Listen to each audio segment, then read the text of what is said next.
আজ তো শ্রাবণ মাসের আরেকটা সোমবার। এইবার শুনছি শ্রাবণ মাসে 5টা সোমবার পড়েছে। প্রথমে ভেবেছিলাম যে এটাই হচ্ছে লাস্ট সোমবার, তারপরে মা বলল না, সামনের সপ্তাহে এটা হচ্ছে লাস্ট। তো সকাল সকাল তো উঠে স্নান করে নিয়েছিলাম, কিছু খাওয়া দাওয়ার আগেই কিন্তু ঠাকুরকে মানে ভোলে বাবাকে সুন্দর করে ফুল দিয়ে চন্দন দিয়ে মালা পরিয়ে দিয়েছিলাম, পুজো দিয়ে নিয়েছিলাম। তারপরে দেখো যা যা কাজকর্ম থাকে মানে যেগুলো যেগুলো আর কি করার সেগুলো তো করেই নিয়েছিলাম। তারপরে কিন্তু বেশ দেখলাম ভালো রোদ উঠেছে, জামা কাপড়গুলো কিন্তু শুকাতে দেওয়া ছিল, সব সুন্দর করে শুকিয়ে গেছে।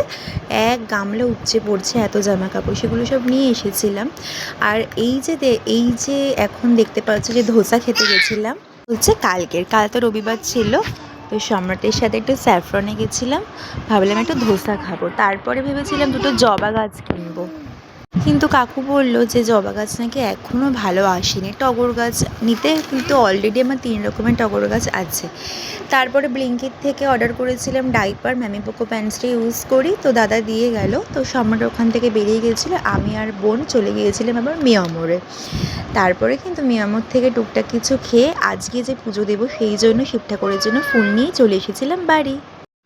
আর আজকে না ঘুম থেকে উঠতে উঠতে অনেক দেরি হয়ে গেছিলো, প্রায় 11টা বেজে গিয়েছিলো। 12টার পরে 12:30 নাগাদ চা বিস্কুট খেয়েছি, তারপরে ব্রেকফাস্ট, মানে ভাবতে পারছো অনেক লেট হয়ে গেছিলো। ওদিকে দেখো মা প্রেশার কুকারে ছেলের জন্য সবজি বসিয়ে দিয়েছিল, মানে হয়ে যাওয়ার পরে মা আমাকে বললো গ্যাসটা বন্ধ করে দিতে, তো সেই মতো করে নিলাম। আর ওদিকে দেখো ডোডোকে একটু ফটোশ্যুট করাচ্ছিলাম, একটু নতুন জামা পরিয়ে ছবি তুলছিলাম। আর ও তো পোজ দেবেই না, হ্যান্ড ওয়াশ নিয়ে হাতে মাখামাখি করবে, এই জন্য কান্নাকাটি বায়নার শেষ নেই। আর কালকে একটা না ময়ূরের পালক কিনেছিলাম জানো তো, দশকর্মার দোকান থেকে। দেখো এটা নিয়ে নিতা ছোটোবেলাতেও ভীষণ খেলতো, তো দেখো ও কিন্তু এখন এটা নিয়ে খেলতে ভালোবাসে। কি হয়েছে নিতা? আমরা আবার পরে খেলু করবো, ঠিক আছে? ঠিক আছে। আর ওদিকে দেখো আজকে কিন্তু সন্ধে দেওয়ার পরে এই যে শিব ঠাকুরের কিন্তু এই ফুল মা বললো যে ফুলগুলো থাক, উঠাস না, তা উঠাইনি। আর দেখো গোপুসোনা কি সুন্দর করে ঘুমাচ্ছে। তো চলো আজকে ব্লগটা এখানে এন্ড করলাম, টাটা।